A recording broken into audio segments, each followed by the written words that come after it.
Who will we interviewing first? Not me. I gotta get my mind right for that. You can do me first. Yeah, I don't even have questions. I'm fine too. All right, so let me think of some questions. I never mind taking the bullet. That's why we appreciate you so much, Terry. Is that right? Mm-hmm.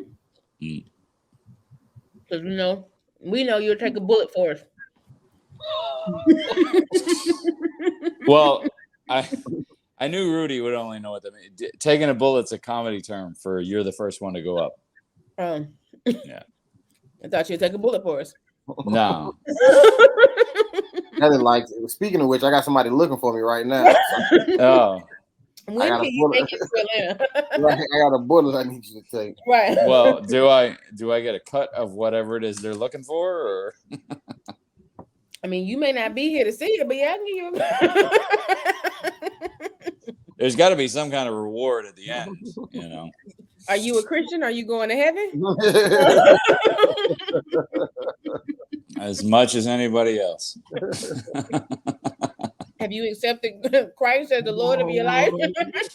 I've been baptized so many times I can't even count. So, all right. So who we interviewing? I need some questions.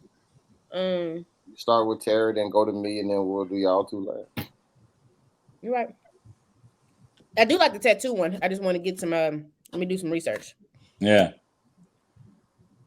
Because that one's interesting to me because I have a tattoo. Anybody else? I know Rudy's got a few. Yeah. I have. I don't. I have quite a few. Yeah. That'd be a good one. But let me research first. And I just got to be honest before we start. I've never understood. I've had a bunch of black guys as friends, and they get tattoos, and then I'm like, I can barely see them, man. What was the point? Unless they get the contrast colors, right? The contrast colors look really good, but if it's just like grayscale, you can't see anything. What's the point? Alrighty. I don't know. I'm asking. What was the fascination? I didn't. Well, I mean, I'm not a black guy who has tattoos that can't be seen. Because mine obviously can be seen. So. Okay. All right. This is my personal experience. It's just two of my friends. They've got tattoos, and I can barely see them because all they used was grayscale ink, and it's like, why bother? It's just wasted money. Probably have to ask two friends, Terry. I don't know. No, we've had long conversations about it. Hennessy was one of them. You probably know Hennessy. I know Hennessy, yeah. Yeah. I was like, I don't get it. Why? Yeah. Unless you get those Dayglow ones where you put it under UV light and it pops out. That's pretty tight. All right. Well, boom shakalaka. Top of the world. Top of the world. Yeah, top of the world. Top of the world. Yeah, top of the world. Top of the world. Yeah, top of the world. Top of the world. Yeah, top of the world. Welcome, ladies and gentlemen, to another episode of the Worst Ones podcast. This is Jesus Christ, Kellie. She always leaves during the intro. That's my favorite part of the whole show is the intro. I was trying to hide. Come in, the bowl just all in the camera. I was trying to hide. Well, she got fried chicken salad. So I had to get a double dose. Yeah, that's fine. Welcome to the Worst Ones podcast. This is the safe place for us preachers' kids to unite and to be ourselves. My name is Rudy Wilson. I am one of your hosts. We got Kellie Leasy in the building. Obviously, she's not fasting right now. Terry Wayne in the building. Jerriana in the building. We are all preachers' kids. How's everyone doing? Terry, let's start with you. We haven't seen you. I missed 1 week. I fell asleep. I'm sorry. I'm not asking why you missed. We're just saying we haven't seen you. So how you doing? You're responsible. All right. I know I'm totally irresponsible. I'm good. Just family stuff going on. My sister's moving away this week, So, like tomorrow night's the last time I'm going to see her till whenever I get back up to Tennessee. So, Gotcha. Studying on family this week. Gotcha. Mm-hmm. All right. Nothing else? That's it? I don't know. Just dealing with comic drama in South Florida right now. Florida's Funniest brings out the worst in people. So, yeah. I'm excited about that journey. Florida's Funniest. Did you get into DeMonte? No, you got into DeMonte. What's his name? Dania. First of all, it's not a he. I know. It's a city. But, hey, if we were speaking Spanish, it would be a he. So wait, let's recap that. So you didn't get into. You were waiting for Danye. You got into Danye. Yeah, I did. You were waiting for somebody else. No, I got into West Palm and then I was waiting for Dania, but I did get into Dania. Oh, so you got into both now? Yeah. Have you gone through the first round? No. First one's next week. But that's kind of what caused a little bit of the drama was that I got into two different locations and there were some good people, some of which who were really funny comedians. They didn't get in. And then they were like, how's he getting into two? What's up with this? To which I can only respond, I have a little insider information on that. And because you're funny? No, submit a better video. That's all I can say. The people that I know that are funny that should have gotten in, don't just submit a picture with some audio behind it. Like take it serious and you'll be taken seriously. But I mean, I just heard some things. That's all. Some people submitted some really crappy auditions. So, gotcha. And which is terrible because they're really funny, and I know a couple of them. But they definitely should be in. But what can you do? I think we talked about this last time. Do they live stream it, or am I able to see? I'm invested now. I want to see. I can have somebody film it and I'll put it on the group chat. How about that? Yeah, I want to see. Mm-hmm. Yeah, I can do that. I'm invested. When is it? Huh? When is it? The first one I believe is the 13th, I believe, and then the next one's like the end of the month, 28th. So when is the finale? If you make it there. Oh, it's like close to the end of November. Like there's a bunch of because they do it all over the state. Like, gotcha. Okay. It's in Jacksonville and Tampa and Orlando and Miami. Like it's all over the state. So, okay, I got you. Yeah. Got it. All right. Mm-hmm. So that's I don't know. That's about it. That's all I got. All right, Jariana. How you been? Same old. Work, school. That's it. I'm going. I did, I think I said I bought skates like a week or two ago. And I bought some new wheels because apparently the wheels that came on wasn't like what I needed. So I'm going skating Thursday night, tomorrow night. We're going to see what we can do. We're going to see, it's an adult night. So, I've been practicing in my garage, my little routine, and slide and dip. I have a question. I have a question. Maybe you can answer for me, Janessa, since you said you bought some skates.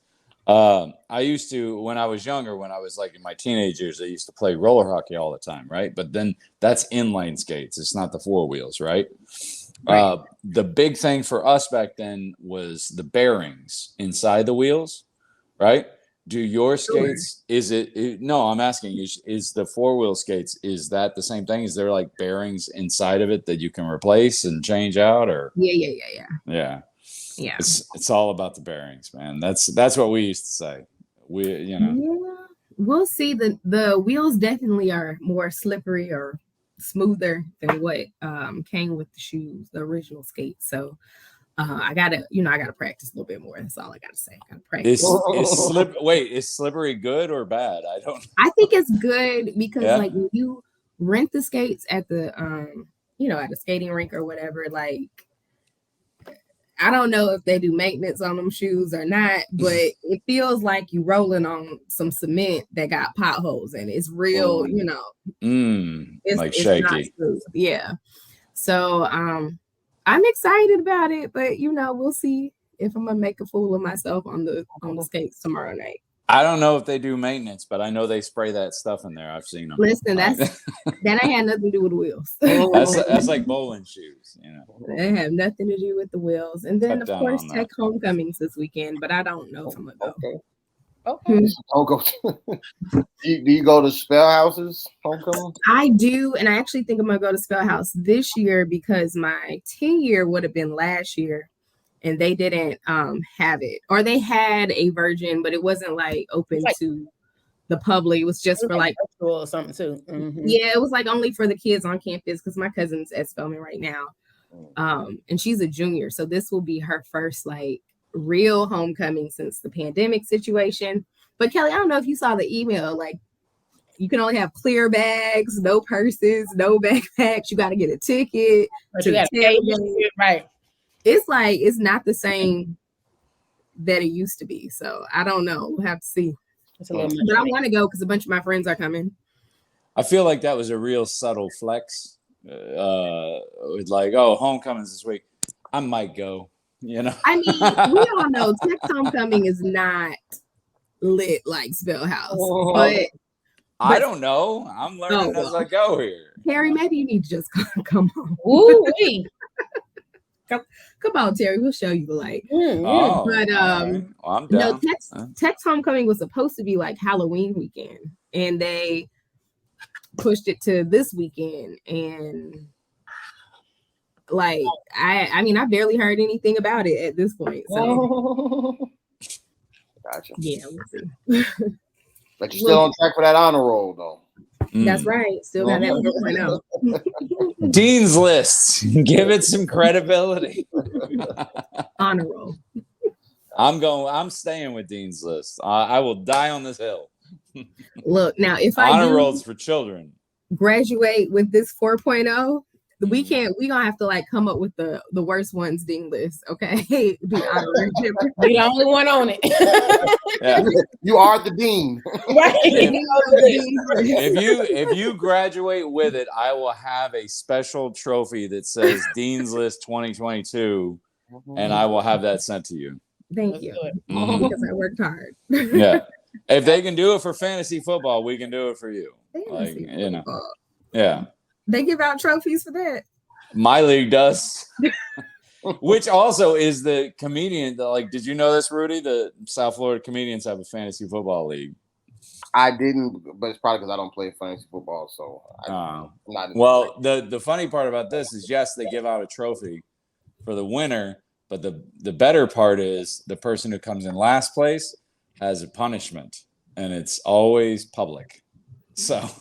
Oh, why couldn't it be on that? I played fantasy football last year, and I wasn't last, but I wasn't first either. Yeah, that's fine. I didn't know who to pick. I was just picking people. Like for instance, this year, I don't know if you know Nico Bolingstein, Rudy, if you ever met him. He's a comic down here. He's a little squirrely. But the loser of this year has to do an interpretive modern dance to his set on stage while he's doing it. So that'll be fun. That'll be fun to watch. I mean, I'm 3-1, so I'm already out of that. But still, Kellie Lee, man, I've had a lot happen this weekend. So first, my car got broken into. Uh-oh. So Friday, went to dinner, left my lunchbox on my seat, just moving too fast, and came back, window broken. I live, most of you guys, I live in Atlanta. Called 911. They put me on hold for 3.5 minutes. Sure. So that's kind of scary. Good thing I wasn't in a real emergency.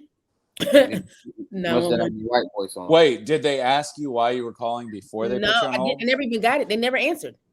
Oh, It was like a whole like we're now I get the scary part. Yeah. Right. Ring, ring, Yeah. ring. We are experiencing high volume, call volume. Please hold for 3.5 minutes. I never got a real person. Mm. So then I hung up and called the non-emergency line, and they said they were only open from 7 to 7, and it was like 7:30. So So you're in good shape, Atlanta. Baby, we just cut off the lights. We cannot take this call today. When my car was broken into, they told us not to even, if it was nothing was stolen, to just get it fixed, because like there's nothing they could do. They're not gonna find the person. It sucks, but it is what it is. I just like that they're like, all right, does he have the gun pointed at you? No? All right, handle it yourself then. And they don't even give you that. I didn't even get an answer. So then I called back. It rang once and they did answer, and they did send somebody out. I ended up not staying because they didn't steal anything of importance. They stole my lunchbox, which had my AirPods, some leftover salad, and my you had a fried chicken salad in? It had leftover salad. It didn't have no chicken on it. It had tuna. Okay, before you say anything else, you're saying they took your lunchbox and your Rolex that was right next to it, right? No, they broke my window from my lunchbox. It did have my AirPods in it, which are probably worth $50 because I bought them way long ago, in my Invisalign that I had to go get replaced this morning. Your insurance covers content, right? So I didn't of the car. So your Rolex was right next to it, right? Well, I didn't wait for the police, so I didn't file a police report, so I didn't go through my insurance. I just paid for it out of pocket because when the police called me to say, "Hey, are you still at your car? Where's your location?" I was at the house. That was 2 hours later. Sir, I'm good and robbed by now. We're good. You're good. You always stay. You get the police report, and the valuable jewelry I had in the car got stolen. No, I wasn't even worth it. So that happened. So I was without a window all weekend. Got that fixed Monday morning. Saturday night. So my dad got free tickets to the Monica. We had a Monica concert here. And the drummer, so Tevin Campbell opened up for Monica, and so the drummer for Tevin Campbell is also the drummer for my church. So gave my dad free tickets a while back to take him and my mom. My mom decided she didn't want to go. My dad offered me the tickets, but I'm like, well, it's hard to kind of like figure it out with a broken window. So me and my dad went together to the concert Saturday night. So we didn't even see Monica because it was so late. But it started with like Next, 112, Tamar Braxton, Tevin Campbell. So pretty good concert. But again, they were so behind. So there's like this DJ. And so, of course, they playing all like the trap music. Funniest thing ever. Nuck if you buck, come on.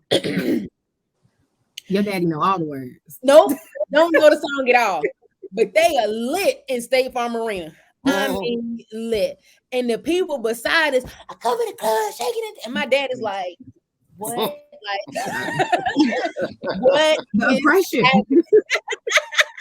whole row of seats shaking like that, like it was crazy. But again, I love my daddy to pieces. He just wanted to spend some time with me. Hey, let's go to the concert. I don't know any of these people. I know Tevin Campbell, but not, you know what I'm saying, but not really. But there's a whole bunch of people that comes in before them. He was a trooper, you know, and they doing all sorts of cursing and this and playing the sex music and the ratchet music and, you know, whatever. And my dad was an absolute trooper. Now, I think I told this before, me and my dad went to the Beyonce concert, but that's a little more low key. You know, we just excited fans in Beyonce. A little ratchet concert in Atlanta, that's a whole different story. So proud of my daddy. He held his own. About 11:30, Monica still hadn't come up, and he was like, "All right, baby doll, it's time to go though." Wow. Right. So we just stay, and I understood, but I kept asking, "Daddy, you okay? You all right, Daddy?" So my dad definitely a trooper. Definitely the GOAT for that. It was a good time just spending time with my dad at the little concert. He's trying to hide his face so nobody say, "Pastor Kevin, is that you?" So that was fun. That was a good time. And then thirdly, my dad celebrated his 12th pastoral anniversary this weekend. Which is also Kellie's 12th anniversary. Let's not downplay it. Right. Been a preacher's kid my whole life, but my 12th anniversary as a pastor's kid. So that was a good time. it brings you back to remembering why the sacrifices were made.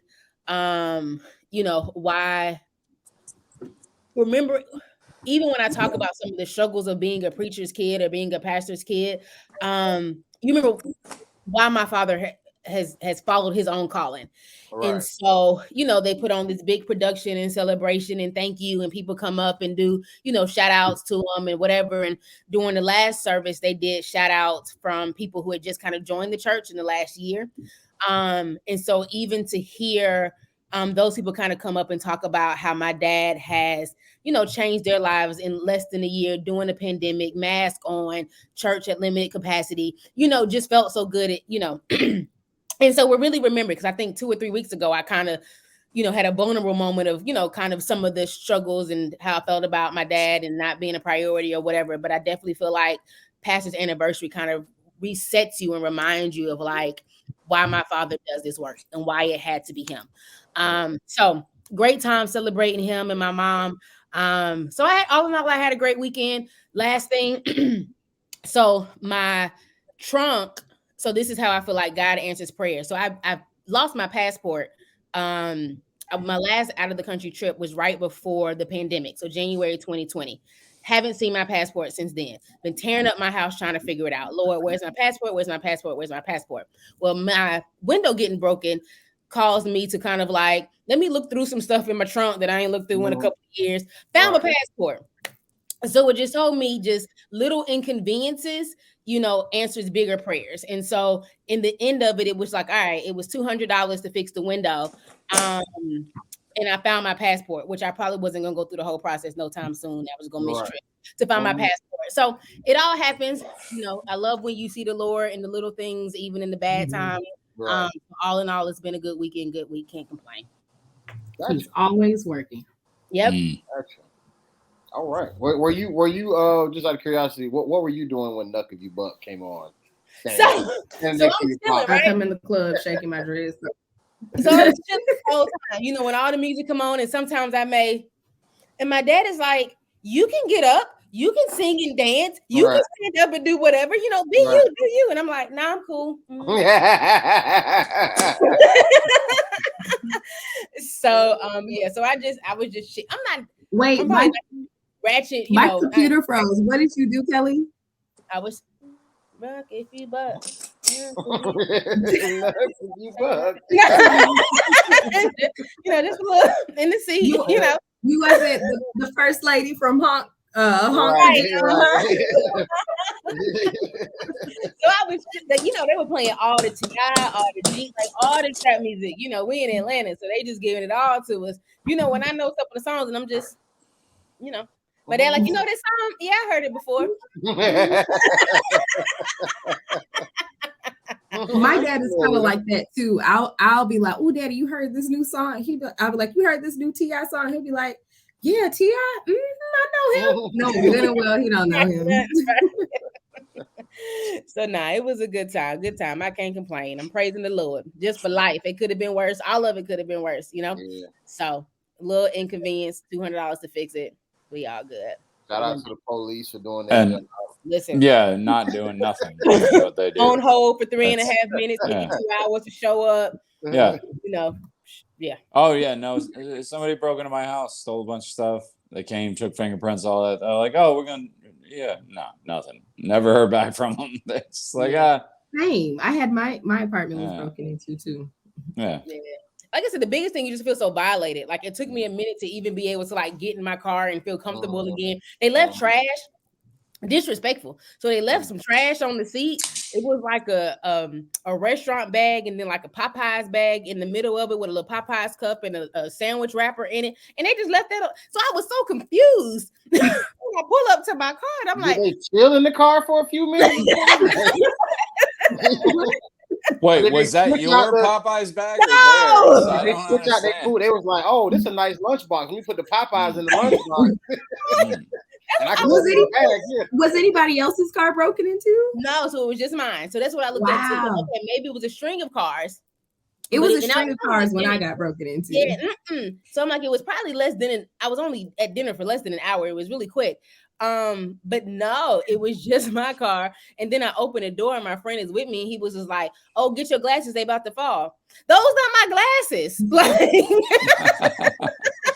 So wait, there's some DNA from that. There's some thief stumbling around, not seeing anything right now, wondering where they left their 2-piece and a biscuit. Got it. All right. Like it was, and I think that was the most disrespectful part. Like I left my lunchbox, and so you break my window. Like I can take that. Okay, that was poor judgment on my part. Right. But you leaving your trash and your glasses on my seat. That's just beyond disrespect. Like that was unnecessary. Like that. Why do you say it's okay to break into your car for a lunchbox? It's not okay. It wasn't. But break-in, smash and grabs are like huge in Atlanta, you know. And so they tell you all the time, and there's signs everywhere. Don't leave anything on your seat, whatever. So I can take the fault for. And my lunchbox is cute. It looks like a little purse and it has flowers on it. So cool. I could take the fault for that. Right. But you leaving trash? That's why. That's why right there, because they thought it was a purse, and then they saw it was just your lunch, and they were like, "I'm leaving trash in here." Right, that's trash in the glasses? Yeah. They were angry. They were like, maybe that's what it was. That was because I'm like, where did this trash come from? Like, I'm assuming you running in and out trying to figure out cars, and you got a whole bag of trash from Popeyes. Like, what's happening? So that's what I think got me the most. What's the trash? Not even the window being broken. No, they tried it. They tried it. So. Disrespectful. Welcome to Atlanta. Gotcha. The home of Nuck If You Buck and Rob was leaving Popeyes behind.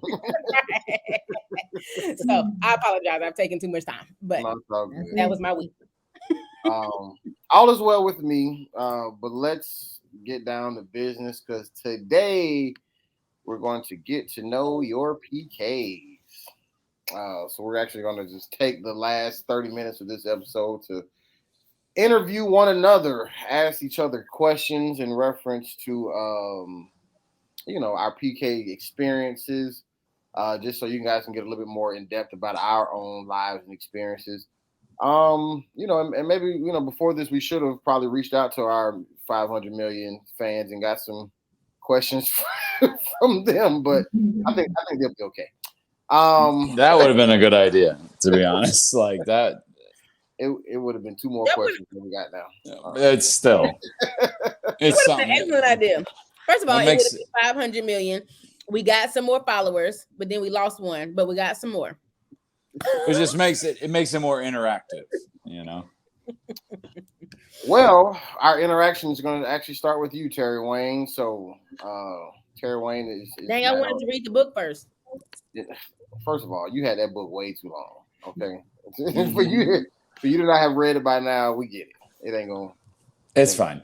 It ain't even a bend in the. No, there's no creases in that spine. I can see it. Did it just get here today? Jesus Christ! I purchased it. That's what's most important. You did purchase. I paid full price too. I didn't even get like a worst ones discount. That's right. Unclaimed Ashes on Amazon, right? I spent every week with Terry, and I didn't even get a discount. So you didn't ask. So Terry Wayne, starting with you, sir. I guess even just since Kellie brought up the book, because that book, and correct me if I'm wrong, it's not all about, but it does have, I guess, references pertaining to your upbringing in church and as a PK. There's definitely some stories in there that really happened or exaggerations have really happened. Like it's a novel, and it's based off a fictional character, and you do that for story reasons because then you can take the story where you need to.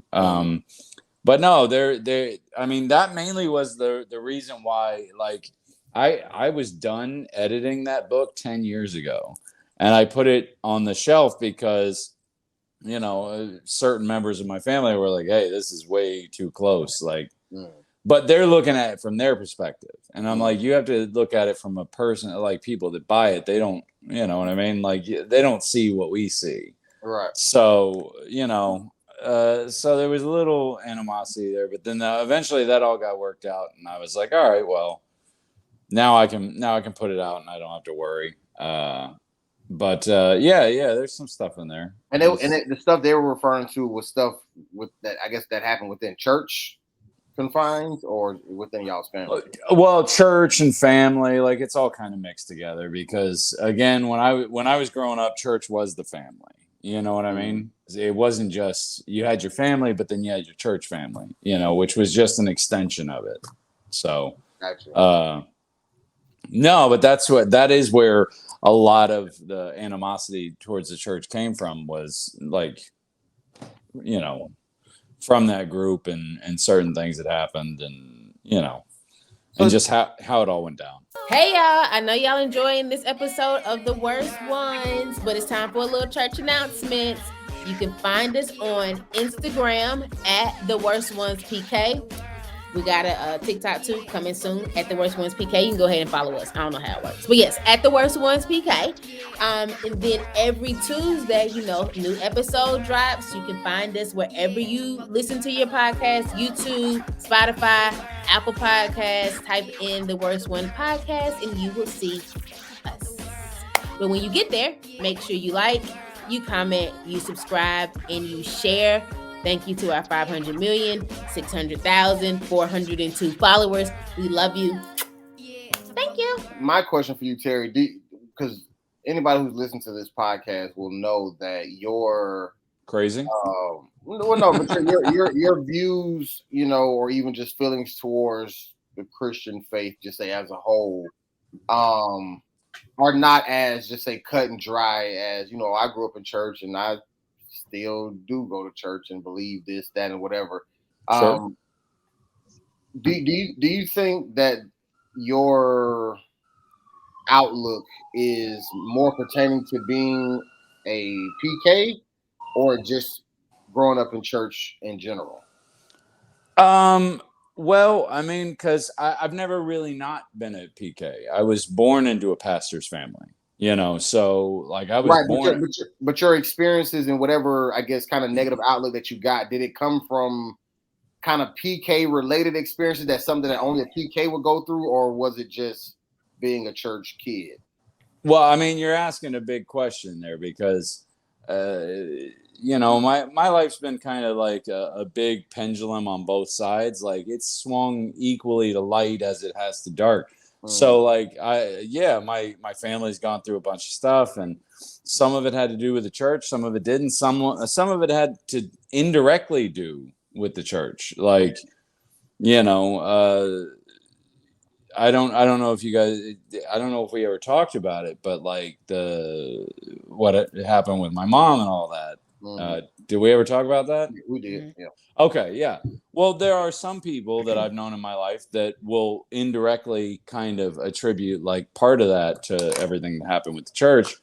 I was there. I don't think that's true. But I mean, everything in your life affects you and it pushes you one way or the other. It makes you better or it makes you worse. I like to think that I took it with stride. Just because you got to have an outlook, and my outlook is that's life. Nobody wants to ride a roller coaster that only goes up, right? Some of the most fun parts are when you go down. Right. You just kind of have to know and just accept the fact that you'll be up again, and just enjoy the downs, so and try to learn from them. That was my main thing. I don't really know how to answer this question, to be honest with you. No, I mean, I guess because like I say, it wasn't really even just so much of just I guess how it affected your family. Just I guess just your. I just was just thinking about just your particular outlook that you have now on the church and spirituality, the church, the Christian faith, or whatever. Like, I just think was it because of your PK experiences or just you being involved in church and you just seeing normal church things that any kid could have got your same experience, or was yours more pertaining to PK experiences? As far as my outlook is concerned, I think the best thing that I've ever seen when it comes to religious or spiritual philosophy. I was back in Memphis. I was restarting my life for like the 4th time. And I was coming out of Kroger, and you know those the drainage wells, like the drainage rivers they have for the overflows. I was coming out of there, and I was walking back to my house, and I looked down in there, and somebody had spray painted in there, and the biggest words I could see, it said, "It's true that Jesus loves you, but his people might have something else in mind." And that kind of struck me, because I know who put that there. And well, I mean, I don't know the person, but I know where they were at. You know what I mean? Say it again. It's true that Jesus loves you, but say it again. It's true that Jesus loves you, but his people might have something else in mind. Gotcha. So, you know what I mean? So it kind of shows like the fallibility of man, but also like the love of God all at the same time. So it's kind of like you kind of have to look through the negative. And because I mean, I had just as many great experiences growing up in church as I did negative ones. But, that's what it is. That's the roller coaster. You got those ups and you got those downs, and you take the best you can out of it. You try to shake off as much bad as you can, and you take as much good as you can. That's it. It's a poker game, Win when you got the best of it, and try not to lose too much when you don't. Well, I have a question. Go ahead, Janessa. Is your question about this? Because my question is kind of on a different topic. I can bring mine back anytime. Go ahead. Okay. So, Terry, we know Sure. for a fact that you do not like televangelists. But where did that come from? Like, where did that first come from? That's my personal morality. It's got nothing to do with church. It's got nothing to do with any experiences that I've had. It's got to do with my personal morality. I don't like bullies, right? I don't like bullies when they're physical, and I don't like bullies when they're mental or emotional. And that's all I see when I see televangelists going up there saying what they got to say to get what they want. I just see a mental and an emotional bully taking advantage of somebody that might be in a bad place. It's my personal morality. When did you develop this personal morality?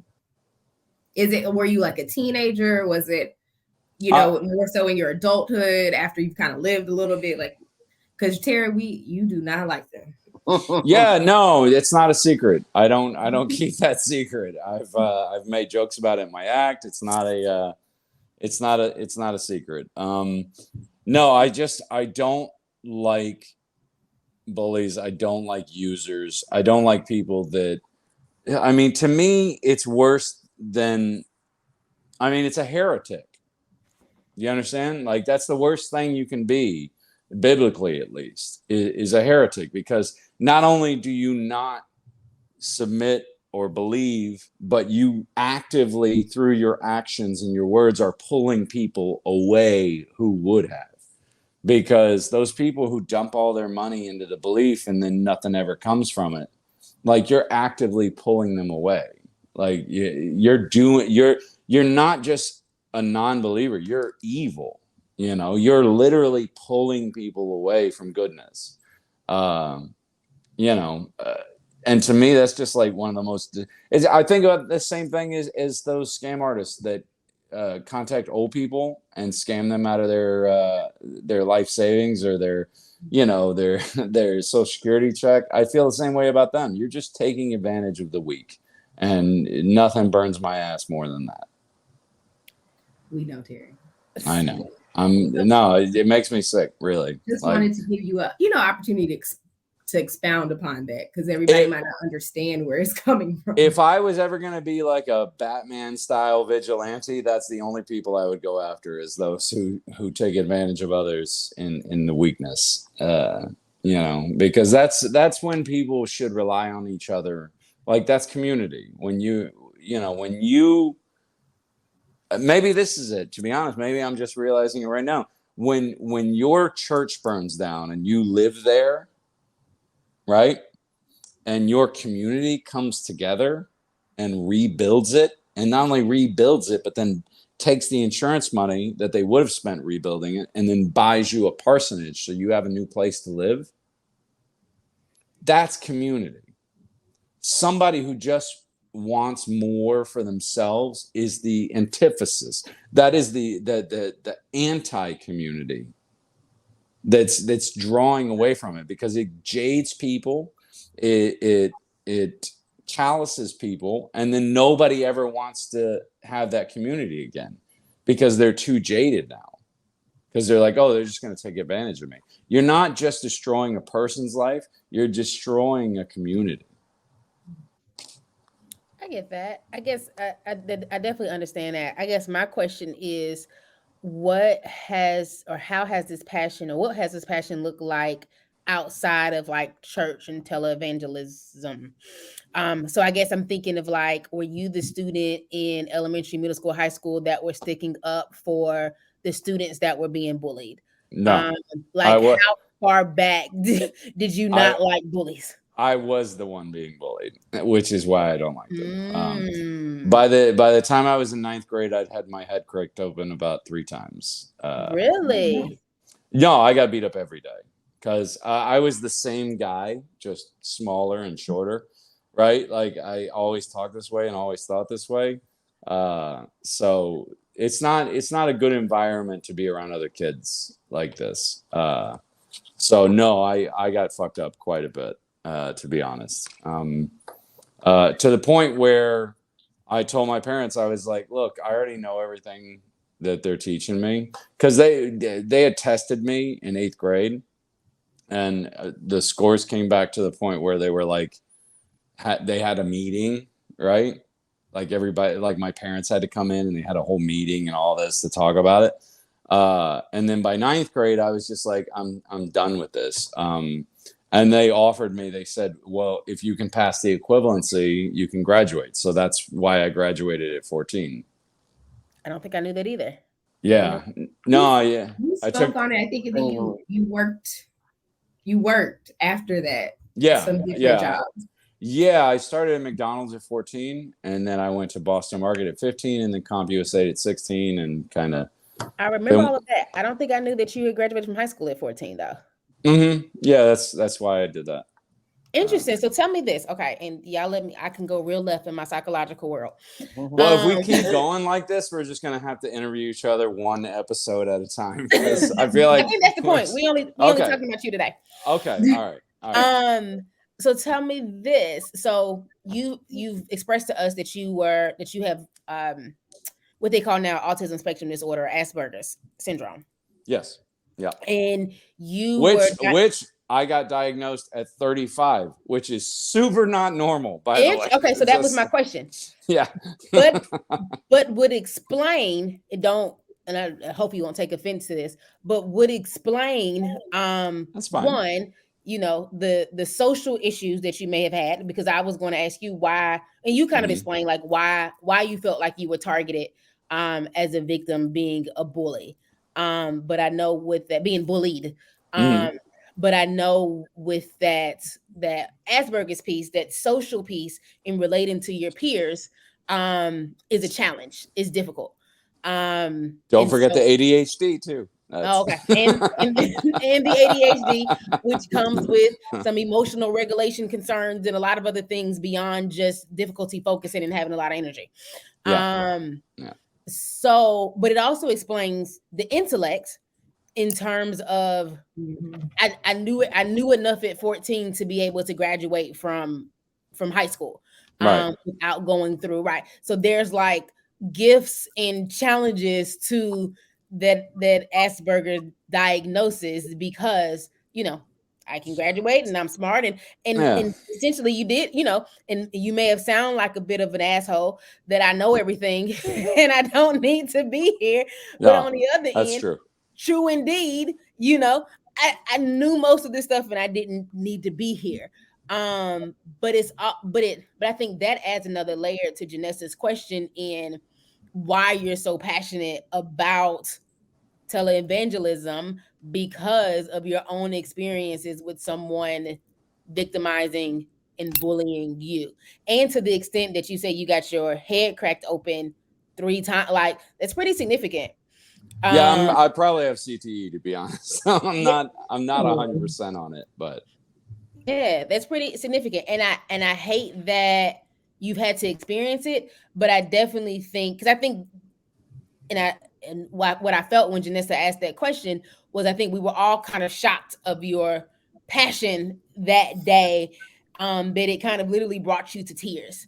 And I think sometimes yeah. we All right. forget, but we forget the layers underneath, and so we see you, as this comedian, as this funny guy, as this know-it-all, as this, Terry, who's here, but then forget, the layers underneath that cause you to be who. And we talked about this a few weeks ago too, and I think you challenged me about how your childhood doesn't impact who you are as an adult. But I definitely feel like we see that parallel and that correlation in Well, this. it definitely does, but you don't have to let it, is my point. Like, you don't have to let it drag you down. It can make you strong just as quick as it can make you weak. Agree. Like you said, you have a choice on kind of how you accept it, but some things like you're passionate about people being victimized, Right. is a direct correlation to you being a victim, early on in life. So I'm glad you asked that question, Janessa, because I do think that sheds just a different light of kind of who Terry is. Because we may have talked about it. And again, we've been on this for 2 years and we've had how many conversations? 80 something, 100 something. Have we gotten to our 100th episode yet? Like,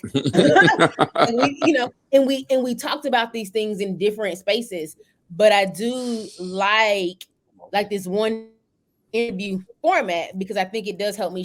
It helps me a little bit more shape who Terry is. And even as, I don't know if you guys know, I know Janessa and Rudy know, but our 500 million listeners know Sure. that Terry picks 60-70% of our topics. And so, is a complicated person. So it helps us understand where some of these topic choices come from as well. So I appreciate you sharing that. Well, no, I mean, I've always been very just kind of logical, and like, I mean, that's why, like, if you looked at my records, like if you just did it black and white and you just went by the numbers, like those test scores I told you about, it was all science, it was all math and reading comprehension, right? Those 3 subjects were the ones that really got flagged. Just because those things, whenever there's a right answer, I just get drawn to that. I love when there's just one answer. But socially or spiritually, there's a lot of answers, which is why I've dug into it so much over the years. Just because you keep looking for that one answer, and it keeps challenging you over and over and over again, because there isn't one. There's no right answer. And here's the thing, and I've said it before: if there was a right answer, faith would be destroyed instantly, because faith is not knowing the answer. Faith is just believing without fact. So when I hear Christians say, I know where I'm going when I die, you're full of shit. No, you don't. Because if you did, it means you have no faith. Because faith is knowing what you don't know, not knowing what you know. You know what I mean? Like, you can either live in faith or you can live in fact, but one has to destroy the other. You can't live in both. You just can't. And as far as Rudy's question, I think I know what he was getting at, but he's way too polite. I asked the question exactly how I meant it, just like what. Okay. Well, I mean, I feel like you were getting into like you said, the difference between church and family. It's a good question. It's a good question. I just want to restate my question so that you're clear. It has nothing to do with church and family. I'm just saying your outlook on church today. Right. Did that come from? This is all church experiences, but did it come from your experiences from like that a PK would go through, and those PK experiences, had caused you to think a certain way, or were your experiences just church related in general, and any kid at that church just say could have got the same experiences? So that's what I was trying to ask. Was it more catered to a specific PK experience or just church kids in general? Well, I mean, I am a unique breed, to be honest. Like, it's pretty, like, I've known a bunch of preachers' kids in my life just because my dad's friends and, Right. and going from church to church for most of my life, at least in my formidable years. But it is kind of a unique breed. Like, everything that happened to the time I was a man, right? That kind of shaped one thing. And when I say a man, like, I was out on my own by about the time I was 17, right? Just for one reason or another. Plus, I just wanted to get out on my own. So, like, I had, I was doing my own thing at that point. But up until that point, yeah, a lot of those things shaped me. I honestly, if I'm being truthful, the thing that the crisis of faith more than anything in my life came much later when I was, it was a later time when I was 27, and that was my mom's suicide. Because again, and it's difficult for me to say because according to the Bible, when you read it, if I believe in this Bible, right, and I just being the way I am, I got to believe it all the way, right? I can't. Just the way I think is so crazy that I can't just cherry pick out what I like and say, oh, this is good, this is bad. Oh, you can wear mixed fabrics, but being gay is wrong, and this is that, and that is that. I can't do that. So if I believe in this Bible, that means my mom's in hell. Because suicide is one of the 2 unforgivable sins. So, but when it happened, everyone in my life who is, very religious on all sides, from both sides of my family, they were all like, well, don't worry, we'll all get together in heaven. And then I would talk to them and I'd be like, no, but we won't. And they were like, no, we will. It's different. They always try to change it and move it and kind of make it fit the mold that they think it should fit. And I'm like, well, if that's the case and you can just do whatever you want, then none of this means shit. You know what I mean? So you got to make a choice. If it is what it is, then you got to live with, your own life and what happens, and you got to deal with it as a person as it comes along. But you can't just cherry pick what you think is just to make the story better. You're not writing this, So yours came later in life. It wasn't necessarily growing up in church. It was all of it. All of it. Right. Honestly, like I said, when I was growing up in church, I saw just as many little small miracles, and I would see them. I remember one time I was like 16, and my dad had a little storefront church. I'm sure you know the kind in strip malls and whatnot, where he was rebounding and he was, trying to build back up again. And my mom had lent me her car, and I drove down there to go to church one Sunday, and I only had $5, right? I only had $5, and there was no gas in the car. So I said, all right, I'm starving. Church is about to end. I'm starving. I only got $5. I either got to make a choice of putting it in the gas tank or putting it in my belly, right? And I don't know, for some reason, something just came over me. And I said, you know what? I'm just going to put it in the offering plate. And I put it in the offering plate, right? My own father's church. I was running the sound, by the way. I didn't really have to do that. Like, I was already contributing. Like, I was already running the sound for him. But I put it in the offering plate, and I forgot about it. And then after the show, a woman named Billy Joe that I had known since I was a kid, when our church burned down, she brought our family into her house for like 2 weeks and to stay with her while we were homeless. I had seen her, and she's like, oh, my God, I haven't seen you in so long. I'm so happy you came.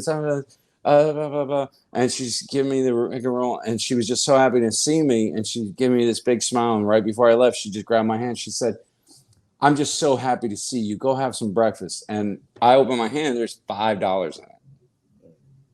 And that's not the coolest part. The coolest part is I put it in my pocket. I was like, man, that's amazing.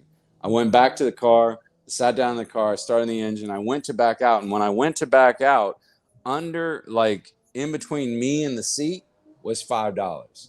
Oh, wow. So now I had 10. To me, like, that was like at that point, that was Moses on the hill. You know what I mean? That was Moses on the mountain to me. I was like, that's amazing. Gotcha.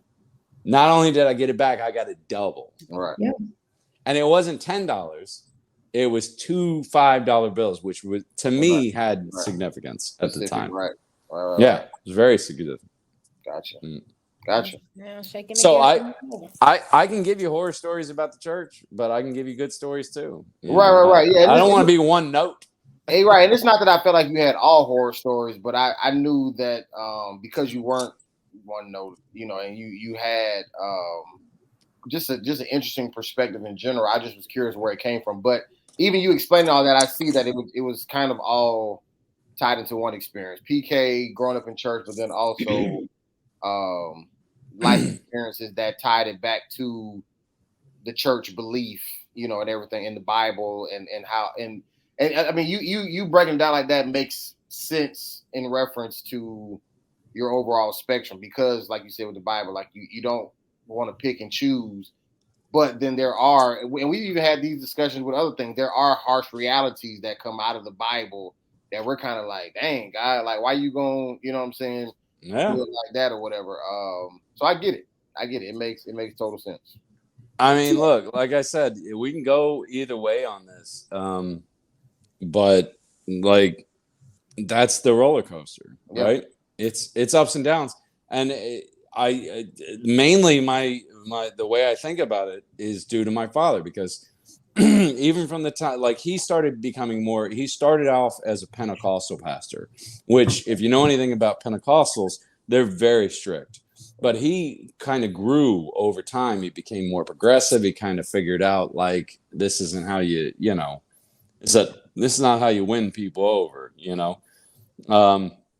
and he started kind of bending his thoughts around, things that he thought might get people more interested, more fired up. And that's how he reached all those people, was going to where they are. Instead of saying, this is where we are, come to us, you go to where they are and find them.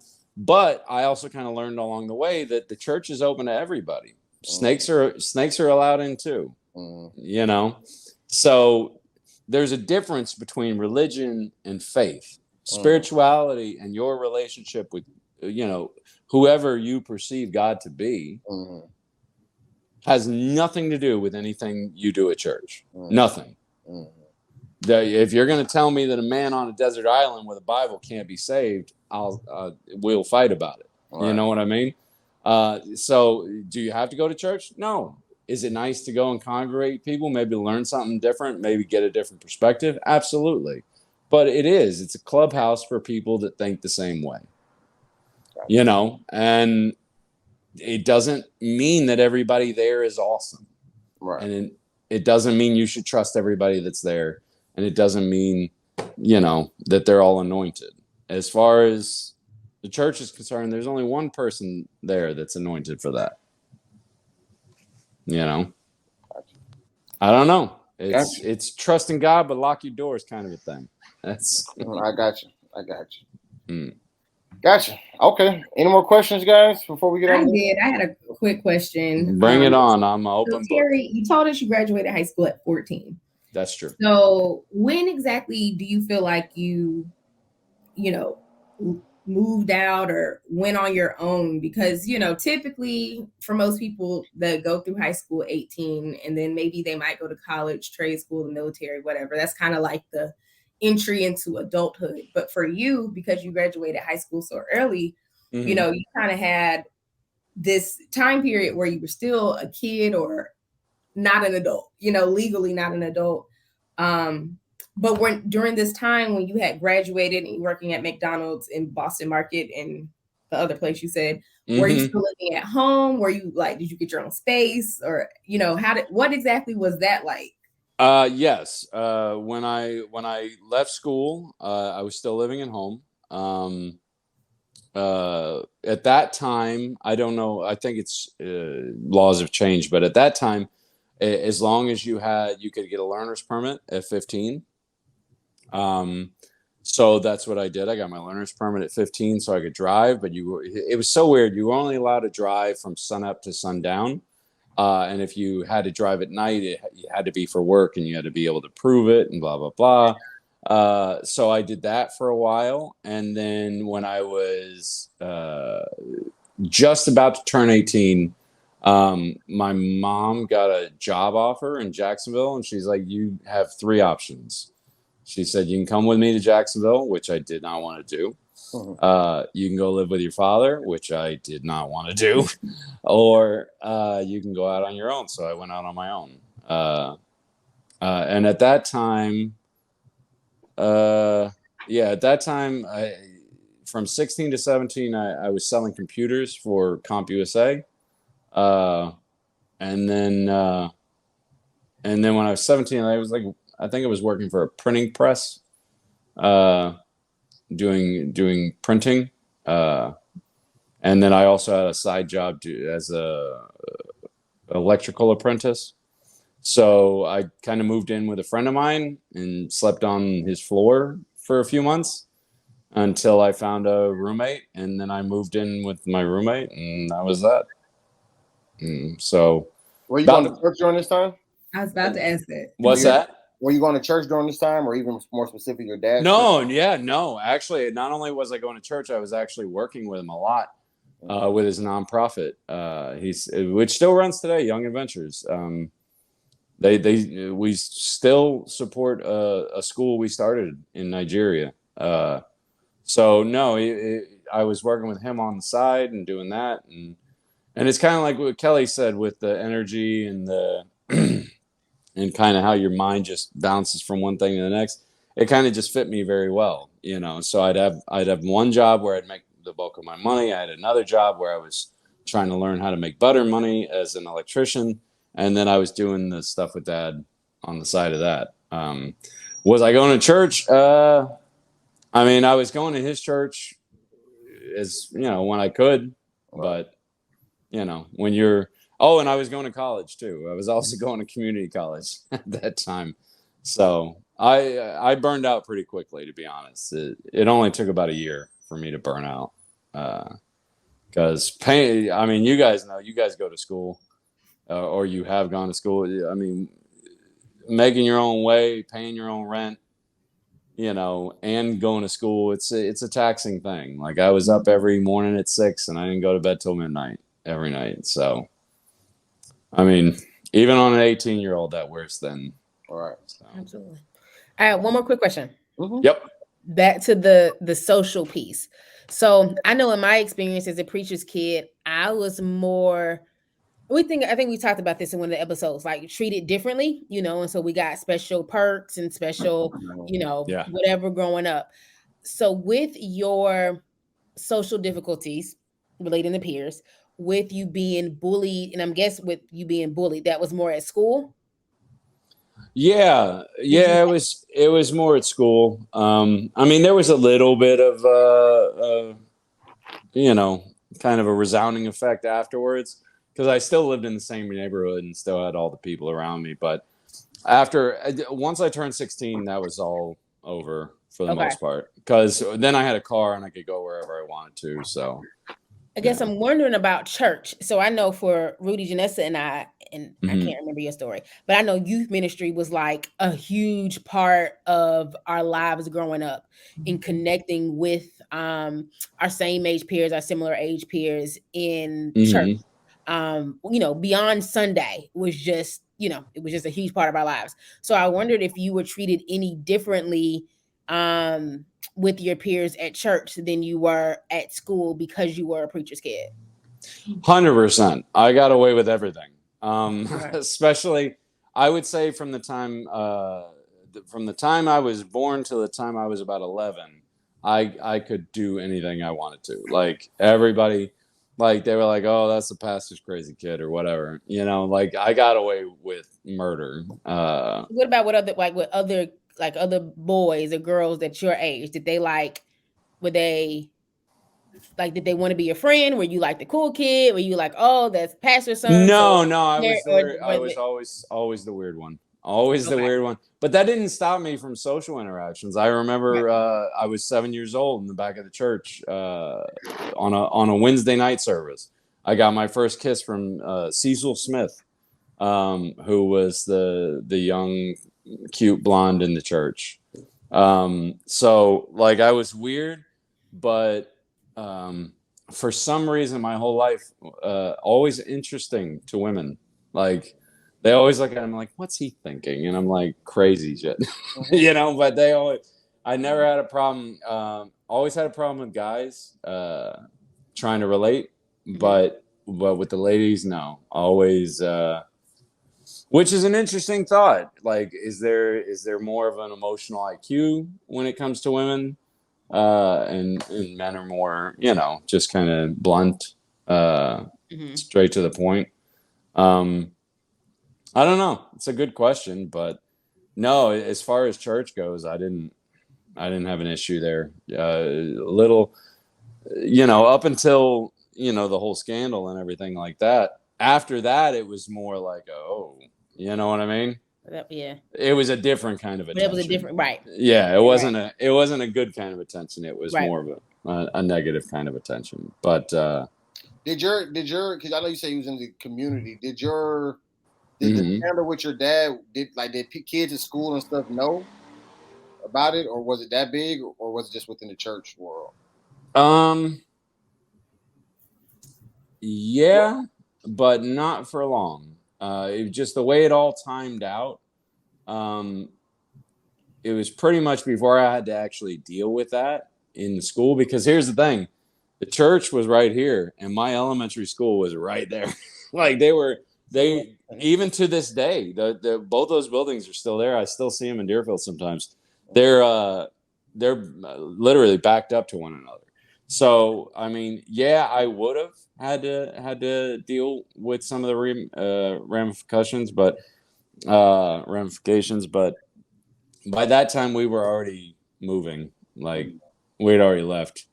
Luckily, they timed it around summer, you know. So, and those are fingers crossed. That's not. I just realized it looked like I was flipping off everybody. But no, luckily, just the way it turned out. By the time all that shook out, I was starting school in Tennessee in the next grade. So, which wasn't great because I don't know if you know this, but in Tennessee, they used to you get paddled by the principal. Yeah, you old. I know, right? That's crazy. That's crazy. Serious seasons, okay? To be honest, that ain't that long ago. We're talking about like 1992. You know, Terry, do you know how we were in '92? Nothing. I was 3. Oh, okay. Yeah, I'm just saying. Yeah, you could. Which was a huge shock to me because there was a big difference between South Florida and Tennessee. And the first time I got paddled by the principal, I was like, "Is this legal? What the fuck I is would that?" think the same thing, man. Yep. No, it was perfectly legal. So well, thank you so much for your honesty, your vulnerability, for you sharing yourself with us today in our first part of Get to Know Your PK. I feel like this was Kellie's idea. It most definitely was. She wanted to get me in for a therapy session, I think. It was definitely my idea. I've had therapists. I know what therapy sounds like, all right? And she wanted to get away without not having to read the book, so she just asked you questions. Yeah, exactly. I'm going to read it one day. You're missing all the best parts. I'm going to read it one day. And the book, obviously, and I want to make this clear one more time, the book is a fictional book. It is a fictional novelization. I won't give you any spoilers, but there's an obvious ending that means that it's fictional. So, but you die at the end? Huh? So would he die at the end? Who knows? He dies at the end. No. He slays a dragon. That's how you know it's fictional. Maybe. Fire breathing dragon. Maybe it's the second coming. Who knows? You know. Well, Terry, while we're on it, go ahead and let the people know where they can find the book. Where can they purchase it? It is Unclaimed Ashes on Amazon. Not too long, 300 some odd pages. Not too big. It's a good bathroom read. So, if you want it in hardcover, ebooks, or paperback, all available. Gotcha. Mm-hmm. And let them know where they can find you on social media. At Terry Wayne Comedy on all social media platforms. Got a bunch of shows this month. I'm not going to list them, but because nobody down here listens to this. But if you want to come see me, just at Terry Wayne Comedy. I post them all on my Facebook page, my Instagram, and my. I don't have a TikTok, but I got a Snapchat. So. First of all, our 500 million followers are international. So okay. I'm sorry. I thought they were all in Georgia. My bad. We have followers in Florida. Is it okay? That is actually true. Okay. They're actually not in Georgia. Holler if you. He's actually in California. So we got followers in Florida. There's oranges in both places. That's all that matters. Do we not have followers in Florida, Rudy? Rudy's mom is in Florida. Exactly. I said not Georgia. I didn't say we wasn't in Florida. So we don't. I'm a follower from Georgia. Well, I'm a follower in Florida. So, whoa, there we go. We got followers in Florida, at least one. How many followers does this page have? Man, let me tell y'all. So I was so cute on Sunday for Patty's anniversary. She was. I was super cute. I posted a picture and I got my DMs were like popping. I low key almost made it public, but I didn't. So at Princess Kells 51, it's still private. Real quick while we're doing this, who's next week? Because I want to get some questions of my own in now. Next week we talking about tattoos. That's right, Kellie. That's right. Okay, Rudy it is then. Rudy's tattoos next week. Absolutely. Jariana.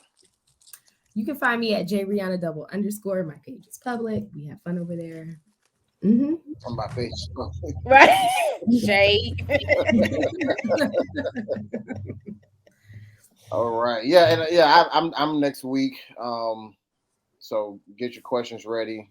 500 million people in Florida, Georgia, Italy, California. Where can they send the questions? Did you say Rome now? Liberia. Liberia. Rome, Georgia. Paris, Tennessee. Oklahoma, Minnesota, Georgia. Right. Bethlehem, Jerusalem, like.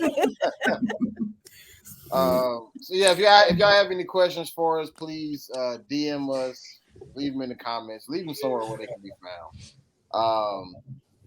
DM is probably best, or just text me directly. I check the DMs. Oh, can we wait for Rudy? I'm not gonna be here next week.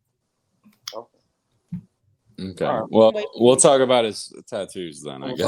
Talk about tattoos. I already told you we'll talk about tattoos. We'll talk about tattoos, and then we'll bring it back. Okay. But other than that, man, we appreciate you once again, Terry Wayne, for sharing your story with us. Check out Unclaimed Ashes, and please continue to follow and support us on our Worst Ones journey. And until next week, we out there. Top of the world. Top of the world. Yeah, top of the world.